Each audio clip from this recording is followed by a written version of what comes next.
नमस्कार, स्वागत है आपका डेली करंट अफेयर्स की सीरीज में। आज के महत्वपूर्ण करंट अफेयर्स को हम लोग देखेंगे। पहला है विश्व विरासत दिवस 2024। तो विश्व विरासत दिवस कब मनाया जाता है? तो 18 अप्रैल को मनाया जाता है प्रत्येक साल। ठीक है, तो इसके बारे में देखते हैं हम लोग। तो प्रतिवर्ष 18 अप्रैल को दुनिया भर में विश्व विरासत दिवस मनाया जाता है। इस दिन को अंतर्राष्ट्रीय स्मारक और स्थल दिवस के नाम से भी जाना जाता है, जिसमें स्मारकों और विरासत स्थलों का दौरा, सम्मेलन, गोलमेज और समाचार पत्र के लेख शामिल हैं। इस दिन को मनाने का उद्देश्य ऐतिहासिक और सांस्कृतिक स्थलों, प्राकृतिक धरोहरों के महत्व और उनके संरक्षण के बारे में जागरूकता फैलाना है। ठीक है, विश्व विरासत दिवस के हिस्ट्री के बारे में देखते हैं हम लोग कि कब से स्टार्ट हुआ। इस दिवस को पहली बार 1983 में संयुक्त राष्ट्र शैक्षिक, वैज्ञानिक और सांस्कृतिक संगठन यूनेस्को द्वारा मनाया गया था। यूनेस्को ने 22वें आम सम्मेलन के दौरान इस दिवस को विश्व आयोजन के रूप में मान्यता दी थी। तब से लेकर हर साल दुनिया भर में यह दिवस मनाया जा रहा है। यह दिन हमें मानव सभ्यता की समृद्ध विरासत की याद दिलाता है। इसके साथ ही प्राकृतिक सुंदरता और जैव विविधता के महत्व को दर्शाता है। तो विश्व विरासत दिवस 2024 का थीम क्या है? विविधता की खोज करें और अनुभव करें। यह इस साल का थीम है, यह आप लोगों को याद रखना है, अक्सर एग्जामों में पूछा जाता है। नेक्स्ट अगला टॉपिक देखते हैं, लोंगते महोत्सव। ठीक है, तो यह कहाँ पर मनाया गया? तो लोंगते महोत्सव अरुणाचल प्रदेश में नीसी जनजाति द्वारा मनाया जाने वाला एक अनोखा आदिवासी त्योहार है। तो यह याद रखना आप लोगों को कि नीसी जनजात कहाँ पर पाई जाती हैं।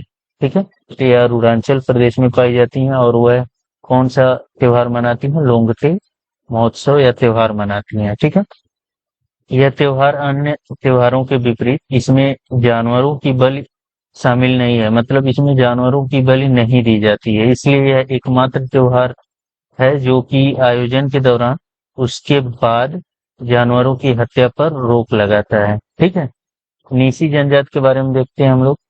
नीसी जनजाति जो है अरुणाचल प्रदेश में सबसे बड़ा जातीय समूह है। ठीक है, इनके पास एक समृद्ध परंपरा और संस्कृति है और वे अपने साहस और दृढ़ संकल्प के लिए जाने जाते हैं।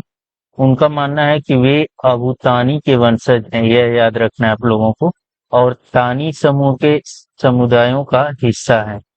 नीसी जनजाति झूम खेती। ठीक है, झूम खेती क्या होता है? तो इसमें क्या किया जाता है? पेड़ों की कटाई करके खेती की जाती है।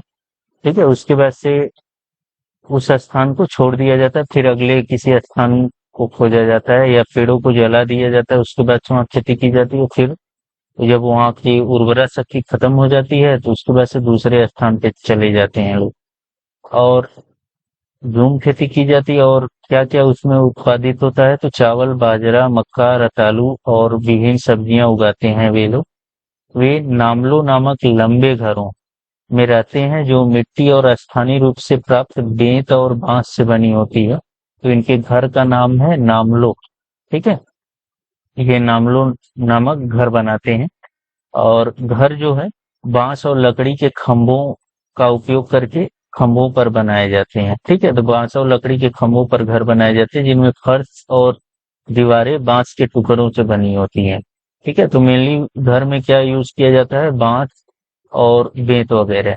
ठीक है, नेक्स्ट अगला करंट अफेयर है कुवैत के नए प्रधानमंत्री। तो शेख अहमद अब्दुल्ला अल अहमद अल सबा कुवैत के नए प्रधानमंत्री बन गए हैं। कुवैत की राजधानी क्या है? Kuwait city.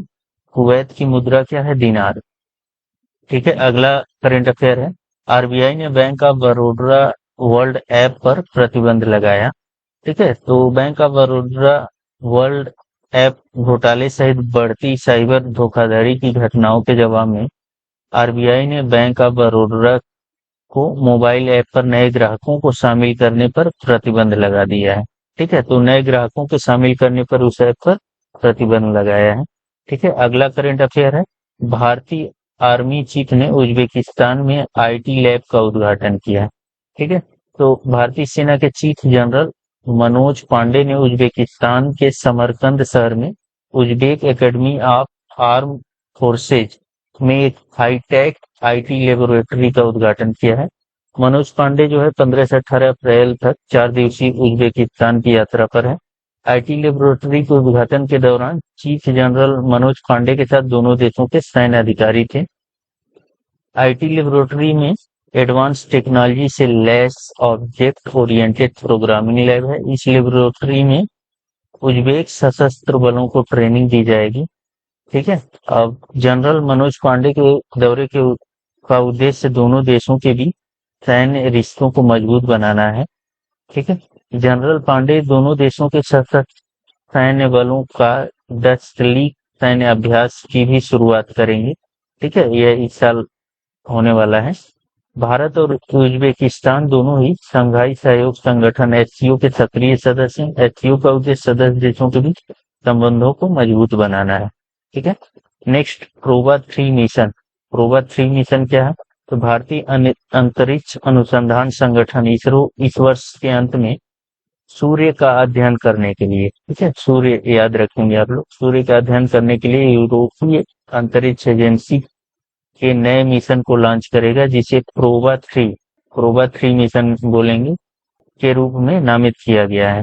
प्रक्षेपण सितंबर के लिए लक्षित है और इसे इसरो के पीएसएलवी एक्सल रॉकेट का उपयोग करके श्रीहरिकोटा से ले जाया जाएगा। एरियन स्पेस के एरियन 5 रॉकेट की सेवानिवृत्ति के बाद यूरोप में वर्तमान में लॉन्च प्रदाता का अभाव है, तो इसके लिए किसका यूज किया जाएगा? तो अब इसरो के पीएसएलवी एक्सल रॉकेट का यूज किया जाएगा। ठीक है। नेक्स्ट, अगला करंट अफेयर है extra mark 2 missile.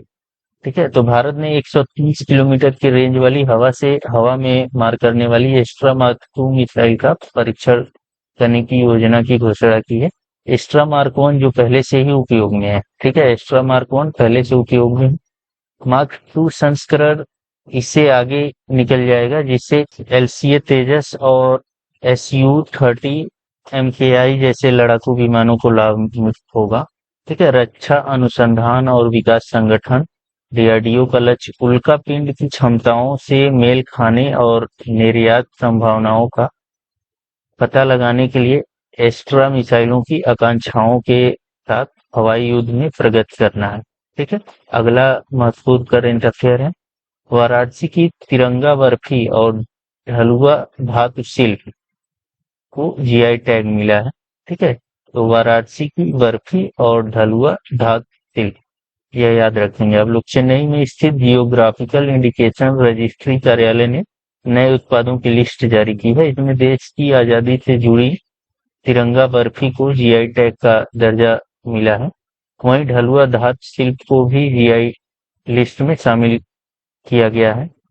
GI tag मिलने से इन दोनों प्रोडक्ट को पूरी दुनिया में एक अलग पहचान मिलेगी। बनारस के बड़े मिठाई प्रतिष्ठानों में परंपरा के तहत तिरंगा बर्फी बनाई जाती है। देश की आजादी के आंदोलन के समय क्रांतिकारियों की खुफिया मीटिंग्स व गुप्त सूचनाओं के आदान प्रदान के लिए तिरंगा बर्फी का इजाद हुआ। ठीक है, इसमें केसरिया रंग के लिए केसर, हरे रंग के लिए पिस्ता और बीच में सफेद रंग के लिए खोया या काजू का इस्तेमाल किया जाता है। ठीक है, यह याद रखना है। गंगाजली लोटा, देवी देवताओं की पीतल की मूर्तियां, घंटी और घंटे ढलुआ धातु शिल्प के नमूने हैं। ठीक है, तो ढलुआ धातु शिल्प के नमूने कौन कौन है? ये सब है। ठीक है, इसको जीआई टैग मिला है। तो काशी को सर्वाधिक विविधता वाला जीआई शहर भी कहा जाता है, क्योंकि यहाँ के बहुत सारे प्रोडक्ट्स को जीआई टैग मिला है। ठीक है, हाल ही में 16 और प्रोडक्टों को जीआई टैग मिला था और 2 और यह हो गया है। नेक्स्ट, अगला करंट अफेयर देखते हैं लता मंगेशकर पुरस्कार। तो अमिताभ बच्चन को देश और समाज में उनके योगदान के लिए लता मंगेशकर पुरस्कार से सम्मानित किया जाएगा। ठीक है, इस साल अमिताभ बच्चन को सम्मानित किया जा रहा है।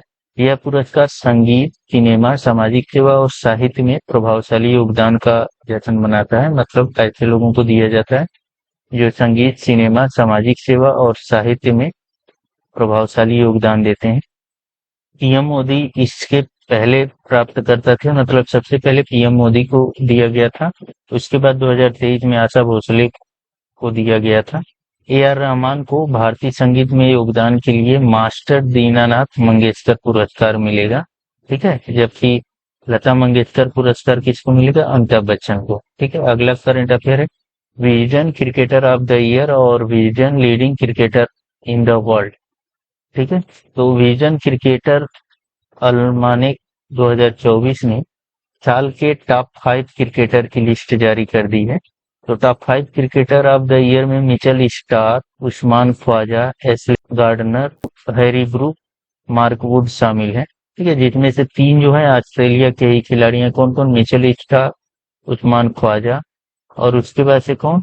ये एशले गार्डनर। ठीक है, यह महिला है। ठीक है, ये हैरी ब्रूक और मार्क वुड जो है इंग्लैंड के हैं। ऑस्ट्रेलिया के कप्तान पैट कमिंस और नेट साइबरब्रंट को vision leading cricketer in the world से सम्मानित किया गया है। ठीक है, नेक्स्ट जो है कमिंस की कप्तानी में ऑस्ट्रेलिया जून में आईसीसी वर्ल्ड टेस्ट चैंपियनशिप और नवंबर में वनडे वर्ल्ड कप जीता था। ट्रेविस हेड को सबसे अच्छे इंडिविजुअल परफॉर्मेंस के लिए विजन ट्रॉफी मिली है। हाल ही में ह्यूज को टी20 क्रिकेटर ऑफ द ईयर चुना गया है। Wisden cricketer of the year के बारे में देखते हैं। तो vision cricketer of the year award cricket का सबसे पुराना इंडिविजुअल अवार्ड है। विजन जो है 1889 से हर साल लिस्ट जारी कर रहा है। सिलेक्शन पिछले इंग्लिश सीजन में परफॉर्मेंस के आधार पर होता है। कोई भी खिलाड़ी एक से ज्यादा बार यह अवार्ड नहीं जीत सकता है। नेक्स्ट अगला देखते हैं हम। देश के सबसे पुराने फाइटर पायलट दिलीप सिंह मजीठिया का निधन हो गया है। ठीक है, तो यह याद रखना है आप लोगों को कि सबसे पुराने फाइटर पायलट हैं दिलीप सिंह मजीठिया, जिनकी उम्र कितना है? 104 वर्ष की उम्र में उनका निधन हुआ है। ठीक है, ये उत्तराखंड के रुद्रपुर नैनीताल में अपने फार्म हाउस में इनका निधन हुआ है। तो इस वीडियो में इतना है। वीडियो को आप लोग ज्यादा से ज्यादा लाइक करें, शेयर करें और चैनल को सब्सक्राइब कर लें। धन्यवाद।